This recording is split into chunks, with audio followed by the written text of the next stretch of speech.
Hello, everyone, and welcome to Our Lady of the Lake Regional Medical Center in Baton Rouge, Louisiana. I'm Margaret Lawhon, your moderator for this evening's webinar and discussion on bariatric surgery, also referred to as weight loss surgery. We know that for a number of people, the question of weight loss isn't just a matter of discipline or finding the right diet or even a quick fix for obesity. Rather, it involves making the right choices and changes to your lifestyle with a physician's guidance. And oftentimes, that leads to discussions about bariatric surgery. With that in mind, we have invited a panel of experts to be with us this evening to join in this discussion and to give us some insight into what this is all about. First of all, we have with us Dr. Carl LeBlanc. He is a bariatric surgeon with Our Lady of the Lake with a lot of experience. And Dr. LeBlanc, thank you so much for being with us. We appreciate your time and your expertise tonight. Sure. Also, Dr. Kenneth Kleinpeter, who is also a bariatric surgeon and a member of the team here at Our Lady of the Lake. Thank you, Dr. Kleinpeter, for being with us. Thanks for having me. We have a special guest, a former patient who is here to tell a wonderful story, Rachel Wheatley. And when you see Rachel smiling as she is now, you will soon find out why. She has a success story to share with you all, some details that can really give you a look at what the procedure is like from the start to the finish and moving onward with a successful weight loss. So she is going to share that story with us. Just to give you an idea of what we're going to be doing throughout this webinar, first we're going to talk about the different options in bariatric surgery, benefits, risks, what to expect in surgery, and also the importance of support. We want to first invite you to participate with us. You can do that very easily by emailing us your questions. There's an address at the bottom of your screen, socialmedia@ollrmc.com. We'd love to have your questions either for Dr. LeBlanc, Dr. Kleinpeter, or for Rachel if you have a question for her as well, anytime throughout this webcast. First of all, let's start, doctors, with just a brief definition, if you will, of the different types of bariatric surgeries available. There's not just one, there are actually three. So, Dr. LeBlanc, would you give us a thumbnail sketch, if you would, of gastric bypass surgery? Well, the gastric bypass surgery is simply making the stomach really, really small. It's about 2/3 of an ounce when we're done. And then we actually use some of the small intestine as a bypass segment to bypass the stomach and the first part of the small intestine. Okay, and this one's been around for a while, correct? Since the 60s. Okay, wow, that has been around for a while. Yeah. The adjustable gastric band, the lap band, I've heard it referred to, Dr. Kleinpeter. Explain that to us, if you would. The three operations, the common theme is to reduce the size of the stomach, and so the laparoscopic band definitely does that. The adjustable term is important because when they were initially thought of, it was a fixed band, and so if you weren't in a good position, it was difficult to make that better. So the adjustable bands now allow you to have some flexibility in terms of tightening and restriction to make it a little bit more difficult to swallow a large volume of food at any one point in time. And so the size of the pouch of the stomach is similar to the bypass, what was described by Dr. LeBlanc, and can be adjusted. Okay. All right. That adjustable term definitely is there for a reason. Sleeve gastrectomy. Some of these terms are kind of a mouthful. Dr. LeBlanc, describe that. That's the newest one, right? That's the newest one. It's really popular. And basically, there's a calibration tube that we put down through the mouth into the stomach, and we use that as a guide to remove the majority of the stomach, and that is really the only procedure where something's actually removed. Wow. Rachel, I'm sure this sounds very familiar to you. You went through quite a process of education before you came to your decision. Does this sound familiar? It does, yep. For patients, it seems to me that one of the first questions would have to be, when you look at these choices, what's the right one for me? Is that sort of where you started with all this, Rachel? Yeah, I had to consider which option would be best for me as well, and the sleeve was the best option in my viewpoint. Well, we're going to get into more of those details in just a minute, but first, just to take a look at, generally speaking, who might be a candidate for this type of surgery. In looking over the information that's available about bariatric surgery and doing a little homework, if you will, for this webinar, I kept coming across the terminology morbid obesity, that term. Dr. Kleinpeter, when we talk about that, we're not talking about somebody who might want to lose 20 pounds, maybe stopped going to the gym for a few months, that kind of thing. It's more significant than that, right? Absolutely.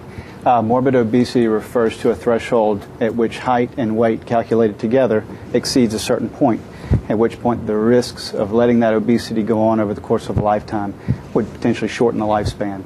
So when we talk about morbid obesity, we talk about BMI, or body mass index, greater than 35, and other significant comorbidities, heart disease, hypertension, high blood pressure, high cholesterol. that person would be a candidate.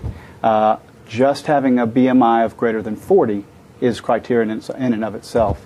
For someone who needs to lose 20 or 30 pounds and can probably do that with diet, exercise, the risk of the surgery is probably not worth that potential benefit to that person. So every case is unique. Sure. And I know you do have to take it on a case-by-case basis, but you bring up an important point, the comorbid factor of some of these medical conditions that are really serious, Dr. LeBlanc. I mean, we're talking hypertension, we're talking diabetes, some things that are life-threatening in themselves in some cases, right?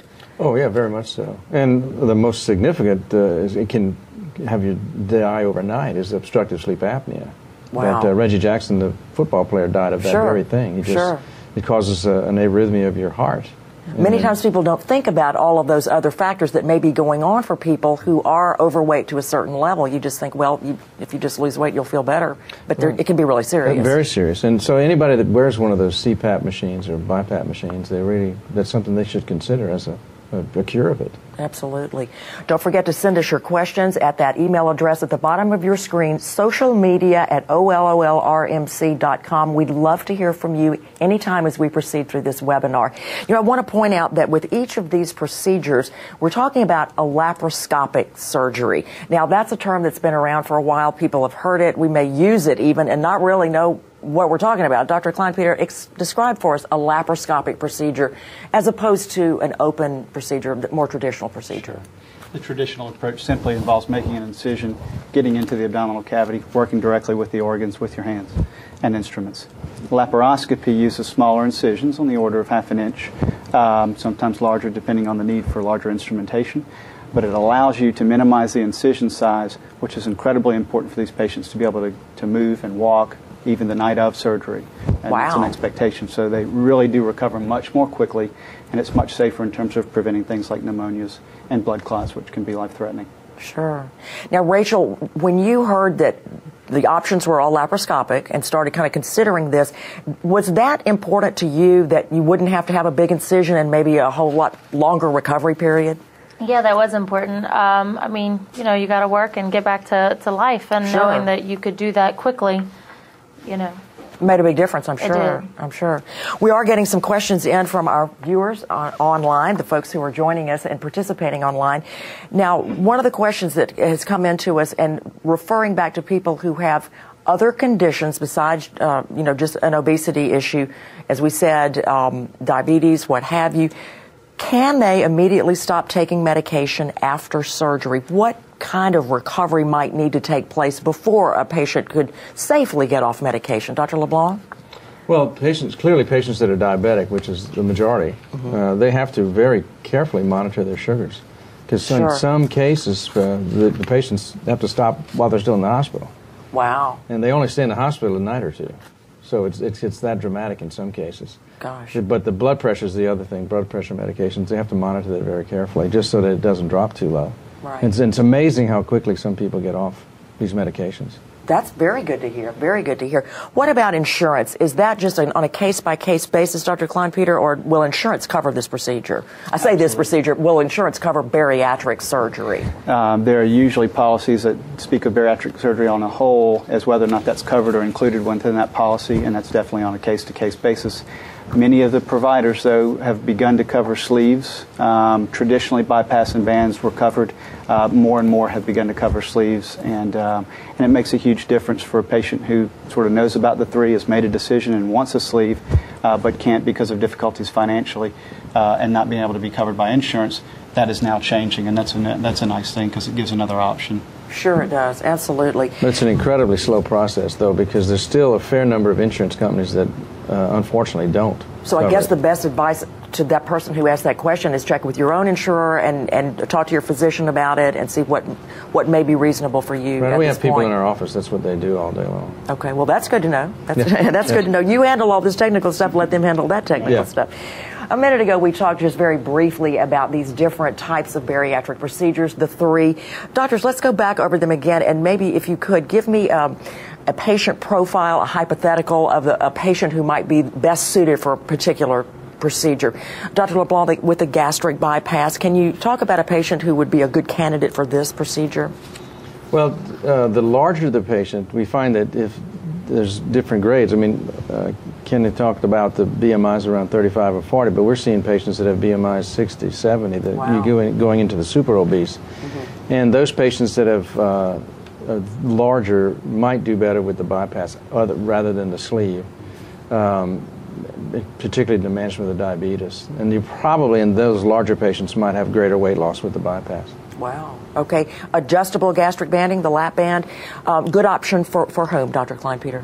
The band is nice for somebody who may need to lose a little less weight, and I say that vaguely because every case is a little different, but historically speaking, on average, we've seen people lose a little less weight with the band, and so if somebody wants to lose 50 pounds or 60 pounds to put them in a healthier range, that's certainly an option. Another feature is with the bypass, it may be very difficult to do that operation if they've had multiple operations in the past. It's a little easier to do a band in that respect if someone's had multiple surgeries because the access is really more confined to the upper abdomen rather than any lower with the bypass. Okay. All right. Now, the sleeve gastrectomy, as you said, Dr. LeBlanc, that's really popular. You're seeing a lot more people want that. How do you narrow down who it's best for? Or is it pretty much broadly across the board? It's gotten to where when it first was introduced, it was really limited to the lower weight patients, but nowadays the results and the success are so good that it's almost virtually comparable to the bypass, which Wow. was at one time considered the gold standard. Wonderful. So it's really made a dramatic. That's why it's so popular, That's because great. it does its job. That's great. I think we have a graphic that shows all three options with risks, with benefits, with some of the bullet points there, bypass, sleeve, and banding. When you look at it all, one thing that stands out to me, doctors, is that with the sleeve, it's irreversible, right? We do want to point that out. So you really do have to make some choices that this is something that you're going to do. Also, the compliance, and Rachel, you're very familiar with the need to stick with a program. It's not over once you have that surgery. When you're talking to patients pre-op and really trying to decide what's best, would you potentially go over a list such as these with the bullet points, each option, and see what really works best? I guess you have to get to know these patients pretty well. You do, and there's other little tweaks on the considerations, because if somebody's a sweet eater, the bypass, one of the side effects of the bypass, it makes it very difficult to eat sweets. Wow. But not so much with the other two. Now And that's so- interesting. I wouldn't have thought of that, but that Yeah. would be a consideration if you really have a sweet tooth. Well, That's the something to bypass like. segment that we actually create does not like if you put high concentrated sugars into that first part of that small intestine, and you get it's called dumping syndrome. You get sick. Oh, You my get really goodness. sick. It won't kill you, but you feel like you're dying. Yeah, you wish you hadn't done that, I'm Yeah, sure. Okay. yeah. Wow, that's something. We do have another question from one of our online participants. How do I know which surgical procedure is right for me? What questions should I ask my doctor? I guess, and what information should I give my doctor? Dr. Kleinpeter? This picks up from that conversation. I think each of the surgeries has a feature that may make a patient say, wow, I like that, or may say, no, I'm not interested in that at all, or I'm bothered by that. The band, it would be the fact that there's a foreign body at all. Some people just don't like the idea of that. Others like the band because it seems less invasive. There's no division of intestine, right, in the rerouting, and so some people like the idea of that. It seems a little less extreme. The sleeve is, like you said, that's one of the key points, the fact that there's a segment that comes out and is gone forever. That may bother people enough to not want to do that. But in terms of what makes a patient a better candidate for one or the other, I think certain features that they may have in their medical history, whether there's reflux, because some of the operations are better for reflux than others, diabetes history, how heavy they are, all those things come into play, previous surgical history. So there is probably a better operation for a patient versus the other two, depending on their specific history. Dr. LeBlanc, anything that you particularly want to know from a patient as you're discussing options with them? Do you have a list of standard questions and then you kind of fine-tune them to the patient? Yeah, pretty much. The first question I ask the patient is how much weight do they want to lose? What's your goal? Yeah, what's your goal? And that helps you determine which, and it might be a better candidate for which one. Mm-hmm. Again, the sweet eater is a big one for me. Sure. The longer the patient has diabetes, it sometimes factors into those sort of things. And then they have to be able to comply. If they get the adjustable band, they have to know that they're going to come back repeatedly, at least once a month for several months. And that's the main considerations. And then you tweak it based on what the patient's goals and expectations are. You know, one of the things, and this has really been a learning curve, I think, for all of it. Well, at least for the two of us, for the ladies on this panel. Gentlemen, you came with the expertise, but we have learned along the way in researching and your own experiences. One of the things I learned that stood out for me is about that hormone, Ghrelin. Dr. Klein-Peter, am I saying it right? Tell us about that. When we talked earlier, you were explaining it, and Rachel was saying, yeah, I get it. That kind of came to bear for you in your experience. Tell us about that. Sure. So in the normal physiology of eating and the gastrointestinal tract, Ghrelin is a protein that plays a role in regulation of appetite. So you eat a meal. The farther you get from that meal, the higher the Ghrelin levels become to stimulate appetite. You eat a meal, then those Ghrelin levels drop off. So in general, the higher your Ghrelin level in the bloodstream, the higher your appetite level. That's one way to say that. There's a certain segment of the stomach that produces Ghrelin, and that's high up in the fundus. That actually comes out in a sleeve, and so the removal of that portion of the stomach is a very important part of that operation, the sleeve specifically, because those Ghrelin levels drop pretty dramatically, and there's studies that have looked at that. The band, that area is not removed, and so that's a bit of a concern. Will that Ghrelin level increase, as the patient begins to lose weight? Okay. And can that become a problem? And the bypass does a nice job of excluding that area from the flow of food, and that probably plays an important role with the bypass. So it's very attractive for the sleeve that happens, and can definitely help.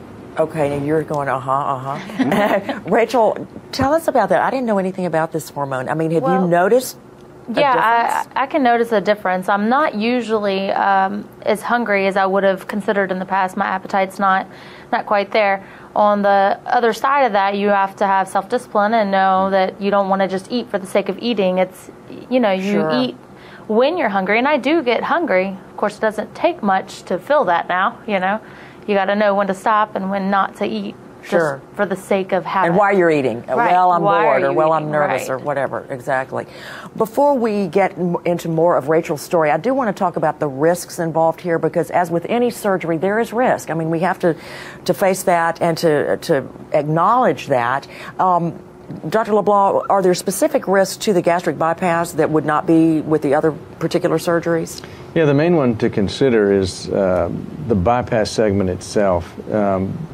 The exclusion of the part of the stomach that is excluded can actually, if the patient, and I have seen this in a few patients that have, particularly women after they've had a hysterectomy, that if they get a blockage, which can happen after any abdominal surgery, the normal case, the patient would come in and you'd treat them conservatively, possibly with the tube in the nose and that sort of thing, and get over it. But with this, because that stomach is excluded, if you do that, that could put them at risk for perforation of the stomach. Real serious. Yeah, so those patients, particularly if they have that situation, which doesn't really hardly ever happen, but if they have it, then you have to take them to surgery sooner than later. Sure. So they need to pay attention to what's going on with their bodies. Very much so. Yeah. Very much so. What about risks with the band, Doctor? The band has very specific risks based on the fact that the foreign body is present and will be there essentially forever. It can move, it can migrate or slip is the term for that. There are situations where that can be corrected by removing all the fluid from the band, letting the body readjust again, and sometimes that will be enough to help, and then readjusting it back to a tight restriction. Alternatively, if that happens again, or if there is a potential that there's trouble, the stomach is becoming ischemic or has lost its blood supply, then an immediate surgery might need to be done to remove that band. Alternatively, one of the major issues is if it's too tight, too restricted, it becomes harder for patients to swallow, even to the point of vomiting, and so it becomes a fine-tuning episode where you have to remove some fluid and play that balance. Wow. Yeah. And that's why that takes some time, and that's what Dr. LeBlanc referred to in terms of several months of adjustments to get it to the right place. Sure, and really staying on top of it, it sounds like. Risks with the sleeve gastrectomy, Dr. LeBlanc? Well, the main risk with the sleeve, which is also a risk with the bypass or any part of the intestine you actually cut across, even the appendix, is that where we've done that it might not heal properly. We can check to make sure it's not leaking when we're done. We do that every time. But if that doesn't heal, then there's a potential for that leak. It's not that common that it happens, but it's a really it's a hard problem to deal with. You can deal with it, but it's not fun for the patient. Wow. We're going to talk some more about compliance. We're going to talk some more about your experiences as physicians in performing these surgeries, but we want to get to Rachel's story. But before we do that, we have a couple of more questions from you. We want to acknowledge you, our online participants. compliance. You mentioned compliance after surgery. What do you mean by that, doctors? Either one of you. I know that probably involves pushing away from the table a little bit. Would you say? Or? Well, the operations tend to force you to do that. It's interesting that patients literally have forgotten what the feeling of being full is. Wow. And these do that. They make you feel full. You have to kind of relearn what that is, I guess. What that feeling means. And I recently had a patient in the hospital that after a sleeve that she was vomiting, and I said, "You're not supposed to vomit." And she says, "But I didn't eat anything." I said, "But you ate too much." She said, "All I had was 2 teaspoons." I said, wow. 3 teaspoons. And I said, "That was 1 too many."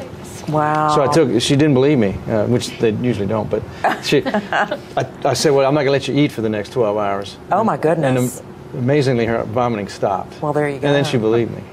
What were you going to say, Dr. I'd make a point, too, for patients who are considering this and for those who've had the surgery, you have to be compliant and sort of think about the choices you make daily forever. This is a point A where you have a surgery. That's not where this ends. That's just the beginning. And so there have certainly been patients who've lost the amount of weight they would like and then at times gained weight again. So that is possible with any of these surgeries. And so it becomes very important to continue to make those decisions and choices over the course of a lifetime. Sure. This really is a big change. Sure. It's clearly a tool. It's just a tool. And if you don't use that tool properly, you can defeat it. Sure. And so that's why we have the patients. They don't get rid of us for a while. We like to keep them You're in this back. together, right? Yeah. You're a team. Well, Rachel Wheatley knows an awful lot about the sleeve gastrectomy. That's what she had. That's what she went through back in April of 2009. 2009. Wow. Long time ago. Yeah. Rachel, tell us a little bit about what led you to the point of considering bariatric surgery. You had some other experiences that didn't pan out so well, right? I did. I had several situations. I was having some health problems as well, and tried various different weight loss approaches, and none of them worked, or they might, and then they quit, and just whatever it is. And I was interested in finding out, what to do. But my main thing is my grandmother one Christmas told me that she would support me any kind of way, whatever I decided, whatever I looked into. And so I checked into a few different ones, and this was one that had the most support system, going into the support, and had the most success. So it was right for me. That sounds wonderful. I can definitely tell that. You have kind of found a new normal. Does that make sense? Is that a good way of putting it in terms of your self-image as well as lifestyle and eating habits? Is that a good way of describing it? That is a good way of describing it, yeah. Okay. Everything changes and becomes different. I'm sure it does. I'm sure it does. All right, let's talk about the surgery itself, because people out there may be thinking, gosh, this sounds great, and seeing you on the other side of the surgery, all this is fine and good, but what's it like? I mean, what is it like from the patient standpoint? Can you describe it to us, what you had to do going into the surgery, how it felt? Prior to the surgery, I did do a liquid diet for a little bit. I think that was to decrease the size of my liver, if I'm correct.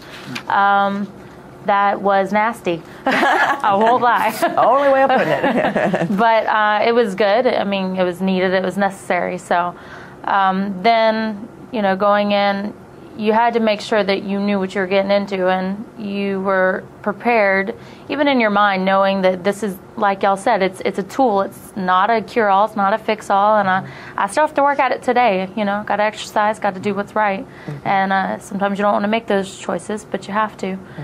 But then having the surgery, I think my worst part was the nausea. Mm-hmm. Afterwards? So, yeah, afterwards. So how long were you in the hospital afterwards?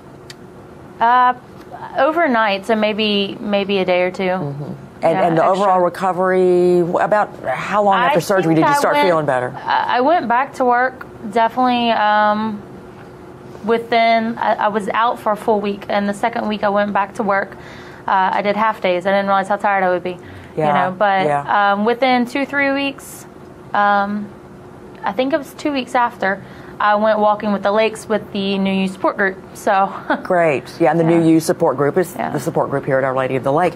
That was one of the questions that came in from one of our online viewers. What will my recovery be like? And doctors, is this pretty typical? It takes about a week to get back to some activity. Does that sound familiar, Dr. LeBlanc? Yeah. We don't like the patients as long as they're driving, as long as they're on any pain medication. Sure. But, when we first started doing this, I said, you got to take a month off, and we got to be careful and all Real that sort of dramatic, stuff. yeah, And then yeah. I see the patients a week after surgery. They drove themselves there and said, "I'm not going to do that, doc. I got to go back to work." Wow, yeah. And so now we just kind of let them do how they feel. Sure. And I everybody's guess different. people's lifestyles do dictate what they need to do, right, Dr. Kleinpeter? Can you kind of gauge that on a case-by-case basis? You know, I think in terms of the recovery, the pain and the incisions is similar to gallbladder surgery for those who've had that and know that recovery. But the biggest change, I think, is sort of learning your eating habits, how quickly to drink, how slow to drink, you know, relearning eating, portion size, plate. You know, you think of a plate that we use as being this big, you've got to think of something this big or smaller. So that process probably goes on to a degree for a long time, if not forever, to remind oneself, wait, I need to cut back a little bit. So I think that's the hardest part. The other one in Louisiana, certainly in the summer, is dehydration. Wow. You know, you can't just take, you know, Yeah. a whole thing of water and drink that quickly. It's really important that they keep that with them at all times and really just sip from that And through sort of the day. sip, yeah, yeah. So that dehydration may play a role in terms of why someone feels so tired for a period of time. It's just hard to keep up. Right. And that's the patient that, because we have them, the patients that work out in the yard or something, and not in the yard, but in their job. Sure, and out of doors. We don't let them go back to work for a bit because they can't take in enough water. And Sure. you can really get dehydrated. You really have to make some concessions for this, don't you? There's a learning curve, like we said. There really is. Rachel, what about going out to eat? I mean, talking about these portion sizes, we are so used to the big size, the oversized, that you need all this, you need it. It's not enough if you don't have it. It's a mental game, kind of, isn't it? It is. I found the best way to do a portion sizes was to eat off of the plates of my friends and family. Just nibble, like, kind of? Quite frankly, yeah. Or if it was a situation where I was getting my own meal, I would generally always ask for a box at the same time as I ordered. And I said, I would like it first, please, thank you. Because I knew I wouldn't eat it. And I'm still human. You still sit there and look at it and go, well, maybe one more bite, and that one more bite does it in a very bad way. Yeah. And so you learn. Yeah, you do. You definitely learn. We have another question about the support that's offered to patients here at the lake. And Rachel, I just kind of want to go back to that again. You had some exposure to the support group before you made the decision to have the surgery, right? You sort of knew it was there. Yes, I did. Yeah, and that was a key factor for you. How important is this group even now? Okay, you're 3 years plus post-surgery, but you still think of them as being there for you? I do. I talk to several of them on a daily basis, you know, whether it's on the phone or whether it's on Facebook or whatever. I need to be in contact more. I always think more contact is better because we need to be there for each other. But I need to be there more for the new ones, too, you know, because I know what it's like going through it. Absolutely. You know, you make a good point. I thought about this afternoon, doctors, that probably you have new patients or patients who are considering this procedure who would benefit from talking to somebody who's been on the other side of it, because they can tell you from having been there. I mean, you know it as a doctor, but you haven't had the surgery yet. So do you find that that's part of what you advise people? There's a saying that every day is a school day. You know, you never stop practicing and learning. And so we're constantly learning things. There are questions that arise in support group that you hadn't thought of that you might say, wow, well, this, and somebody next to her may have had that exact experience and say, well, here's what I did, try this. So the support group is everything. Again, point A, you have surgery. There's so much more to it than that. You know, the support group's a very powerful tool, and these are strong relationships that develop over time. I mean, there are a lot of ideas that get exchanged, experiences and stories, and so it's nice that they have that for each other. I would warn, though, it's sort of it almost makes you kind of sad. I think people feel guilty if they don't do well and don't want to come. That's the exact person who needs to be there. So I would sort of implore the patients, please don't do that. You know, we're here to help. Don't back away. Jump right back in the middle of it. A lot of people just kind of forget, or they get off the bandwagon as time goes on. And the support people are quick to fuss at them. Well, they hold each other accountable, probably. Is that a fair way of saying it? It is. You know, sometimes it can be intimidating. Like every now and then, you know, things do go wrong, you know, but you got to get back on it and you got to do what's right. You know, every day's a new day. Yeah, every day is a new day. I tell myself that about a lot of things. Now, here's a question that probably everybody is wondering who has an interest in this. How much weight will I lose, and will it happen quickly? Dr. LeBlanc.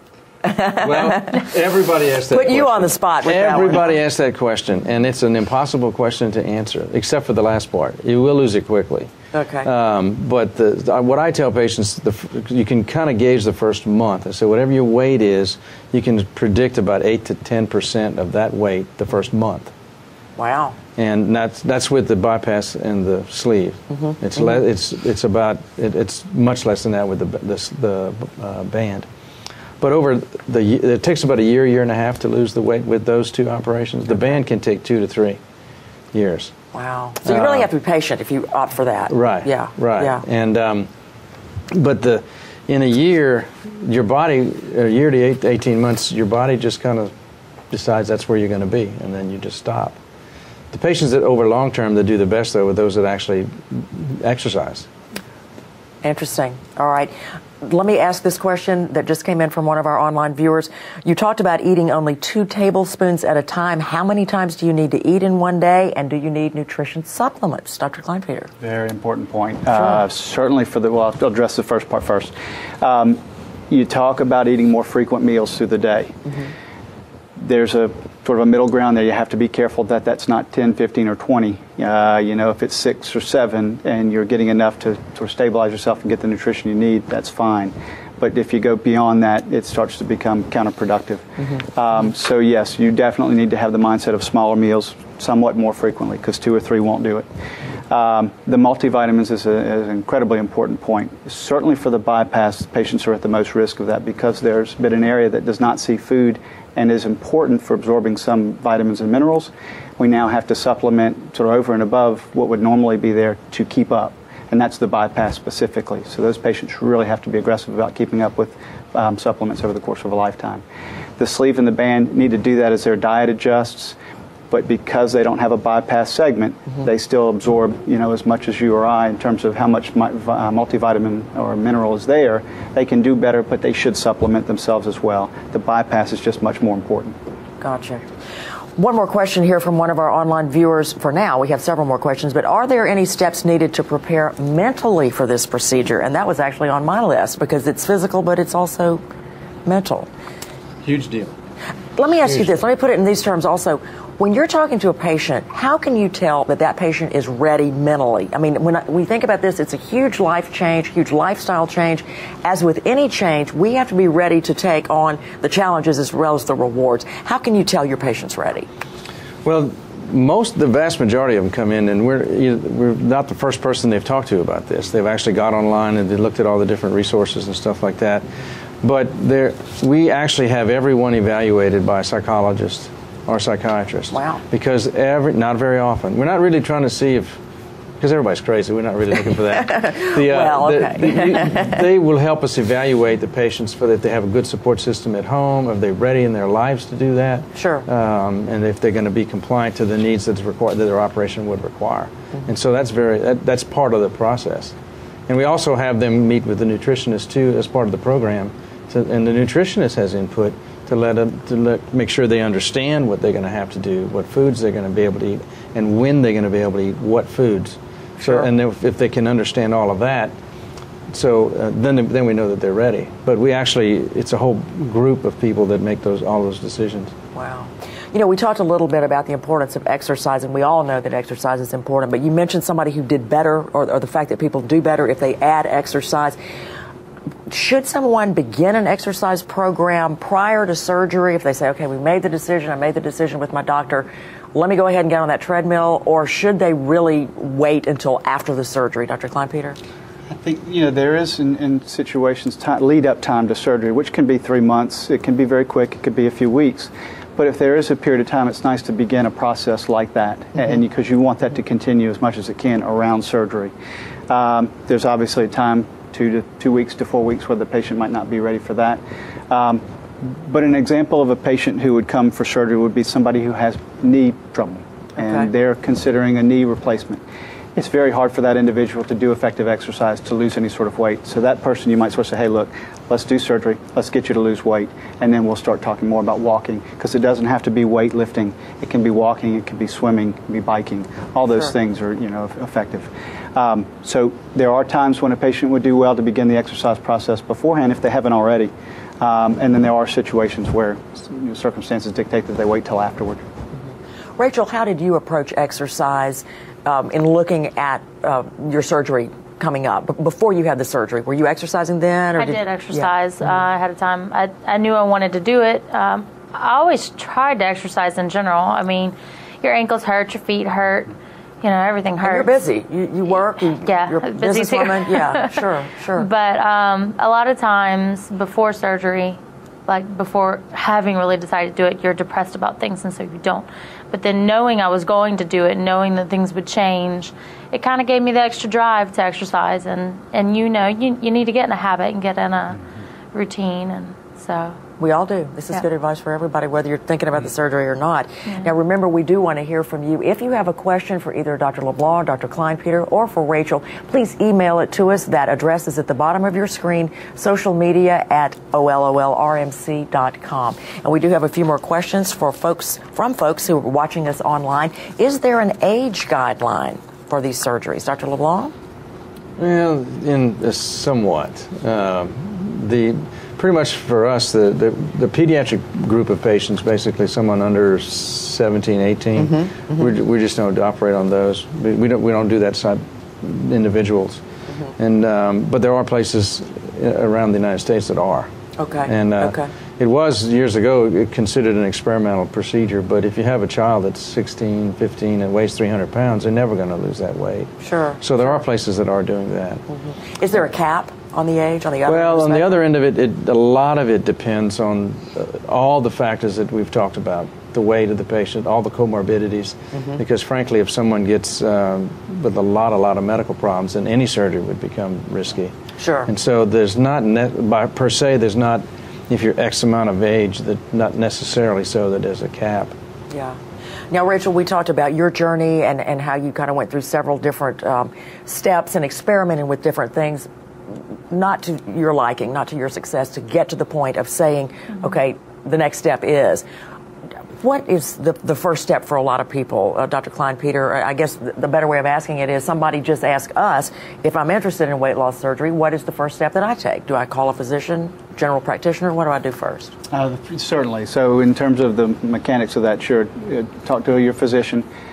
It can be difficult, although objectively speaking, most physicians would check a height and a weight and can tell you a BMI in a very objective fashion. But it can be a difficult conversation at times. If the patient brings that conversation to the forefront, that's a much easier thing to do. So absolutely, if the patient thinks that, a physician is a nice place to start, because they can then gauge, okay, is this patient going to do better with a medical sort of guided weight loss treatment therapy there, or is this patient going to be somebody whose surgery could benefit? So that's certainly one way to start. You know, another one is just soul searching, talking to family. I mean, I think we talked about family and spouses. It makes me very nervous if they don't have a big role in all this. If you can imagine someone trying to quit smoking, for instance, if the spouse continues to smoke while the other doesn't, it's going to be a very difficult thing. So it's really nice when the family's on board, understands, and is a part of all the visits, pre and even post potentially. So, but yes, a physician is a great place to start. But even having those thoughts amongst yourself, that's probably the trigger to sort of say, hey, listen, let me look at all the options. And surgery's one. It's not for everybody, but it's an option. Something to look into, sure. All right, here's a question from somebody who likes to party a little bit. After surgery, can you still drink alcohol and have a beer? It's a good question. Yeah, it is a very good question.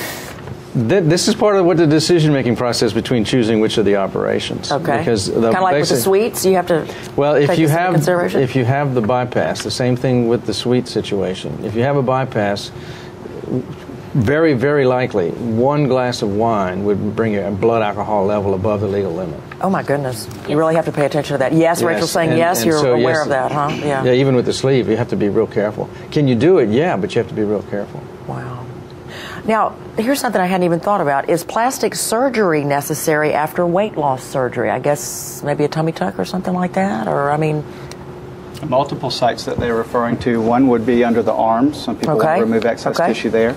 The abdomen, tummy tuck. The thighs. Those are the major places you hear about people getting remodeling done afterward. Is it always necessary? No. I think you can sort of have a general recommendation, or sort of finding that the younger the patient, the more likely they are to come back and not necessarily want that. The older the patient, the body changes over time. It's more likely that they would have redundant skin, and that also largely depends on how heavy they were to begin with. So the lighter the patient, the less likely they are to probably want or need plastic surgery afterward. How long should a patient wait after bariatric surgery to consider some type of plastic surgery? I mean, is there a threshold? Is there a, you need to lose the maximum amount of weight and maintain it? Do you have any recommendations?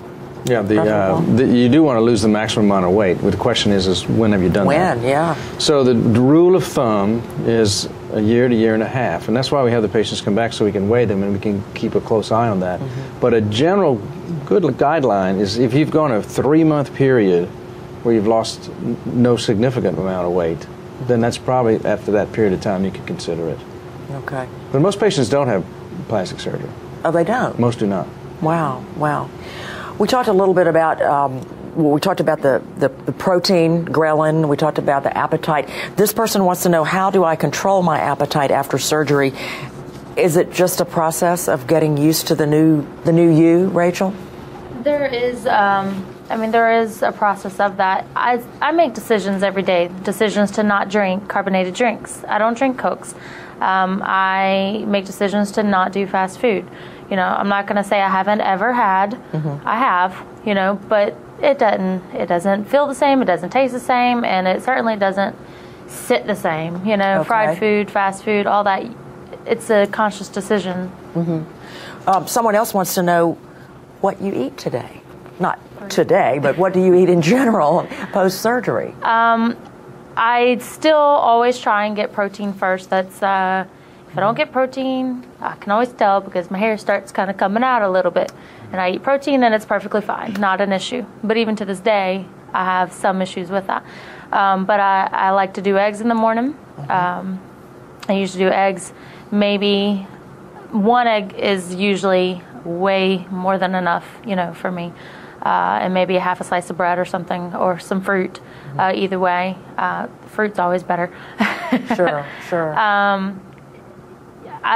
Sometimes I'll do salads. Sometimes I do vegetables. Sometimes I'll do a sandwich at lunch.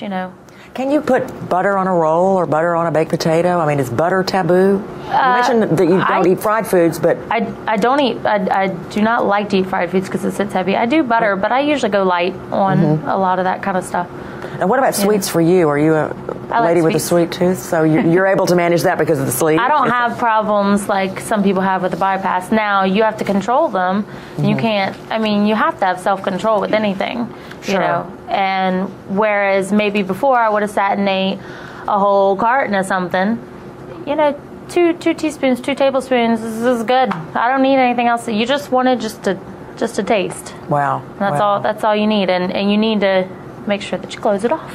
Yeah, and put it away and don't look at it anymore, exactly. Right? Doctors, is this field evolving even as we're talking about it right now? I mean, the sleeve gastrectomy is the newest of the 3, but are there new things on the horizon as well that we could talk about a little bit, or is that a big question mark out there? No, there's hardly any branch of medicine and surgery particularly, that's not evolving. There's always some improvements, and down the pike there's even some technologies that you can do some of this all through the mouth without getting cut at all. Wow. That's all of that's in the experimental phase, and it's a bit away from that. So that's probably in the future that's going to be something that'll be even better than you talk about minimally invasive. It won't be invasive at all. That's pretty exciting. Yeah, and ongoing education for you as physicians, right? In terms of learning what's going on and that Absolutely. kind of thing? The technology is certainly changing every day. One of the other things, though, that's talked about is what is the right threshold in terms of weight. There are other areas in the world that they are dropping that threshold to lower and lower, that patients can benefit at a BMI of 25, 30 if they're diabetic. So that may be in flux as well. The National Institutes of Health met in 1991 and made the broad criteria that we look at now, but that may well change at some point in the future. Wow. And so a changing threshold is another thing that may evolve. Yeah, some of that technology that I just mentioned through the mouth, that we actually can do revisional procedures today. My goodness. So in other words, go back if there's a little complication or something, you can go back. No, not a complication, just if there's weight gain, particularly the bypass, you can go back and do that. That's exciting. Yeah, we're doing those. You may have touched on this and I just missed it, but who does better generally, men or women, in keeping that weight off? Dr. LeBlanc, in your experience? They're about the same, I think. About the same? Yeah, I think they're about the same. 80% of the patients that have this surgery across the United States are women, though. Men don't seem to care so much about what they look They like. don't. Yeah, but I'd say it's about the same, really. Among your patient list, Dr. Kleinpeter, is that pretty much the way it is? I'm trying to think of any specific examples, but I've seen patients regain weight as females, also as males. I haven't seen a striking difference. Yeah. Although he's right, there's many more females than males that are doing surgery at this point. Wow. But I think that beyond that, a patient, the cosmetics of it is one thing, and I sort of think of the weight loss as a nice side effect. But largely, patients are trying to make themselves healthier, and who's driven to do that? I think I've certainly seen a few more males that I did earlier on, and I think that's probably going to change. Very interesting stuff. I have one more question for you, Rachel. And talking about what you're eating these days, did you have to change what your list of favorite foods is as you move from pre-surgery to post-surgery? I mean, did you have to give up something that you just love so very much? It wasn't so much that I had to give up stuff that I loved. I noticed that my taste changed. I'd never considered smoothies or soups a viable option. Like, in the past, no, why would I eat that? That's not food. Right. But now I prefer it. I love it. Very interesting. Yeah. So you're happy. I mean, you're a satisfied customer very happy. all the way around. Yeah, usually if I go out to eat, just give me a bowl of soup. Just want a cup, little cup. I don't need a big bowl, little cup. So you're an economic date. I won't say a cheap date, but I have been told that. Interesting. Well, that's an interesting comment she makes, though, about the taste buds. We've seen that. That's amazing. Because the taste buds are here. The stomach's here. Yeah, in fact, there's even people doing research to see how the hormones are all connected, the gut hormones with the taste buds. And that's quite an amazing thing, because we've had patients in the past, in their pre-op phase, they'll go buy all these protein drinks, and I tell them now, don't do that. You might buy a couple, and you love it today, but in a month you're going to hate it.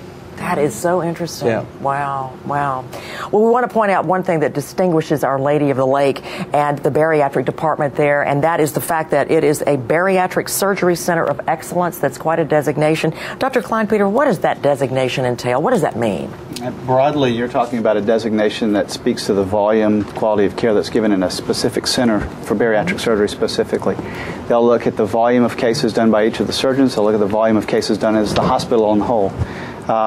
They will look from top to bottom at operating rooms, radiology suites, bathrooms. There are certain, all these in sort of areas in the hospital have criteria that they look at to make sure that we can best take care of a patient who's obese and has certain needs revolving around that.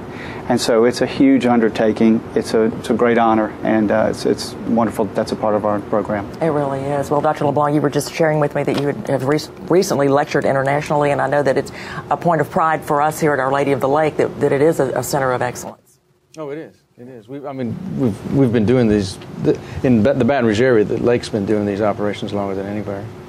That's wonderful. Yeah. Well, we thank you so much for all of this. It's been a great discussion. We want to thank you all for joining us via the internet and for submitting your questions to us throughout this webinar. We appreciate that. We appreciate you signing up for this. We think it's important information. We especially want to thank our experts, Dr. Carl LeBlanc and Dr. Kenneth Kleinpeter, for being with us, bariatric surgeons here at Our Lady of the Lake Regional Medical Center. We couldn't have done it without you. Obviously, your expertise, your time is greatly appreciated. They helped us on the front end before we even got to this point to get ready for this. So thank you. And thank you to you, Rachel Wheatley. Continued good success to you, and congratulations on how well you've done. I know you've helped a lot of people. You're an example for folks. Keep doing what you're doing. It's great. Thank you. Thank you so much. We want to remind you that we will have clips of this webcast up on our website in a couple of days, so that if you know somebody who missed it tonight and maybe wants to get a chance to get this information, they can certainly do that. Just visit ololweightloss.com in the coming days. That's ololweightloss.com, and you can see some excerpts from tonight's discussion. For all of us here at Our Lady of the Lake Regional Medical Center in Baton Rouge, Louisiana, I'm Margaret Lawhon. Good night.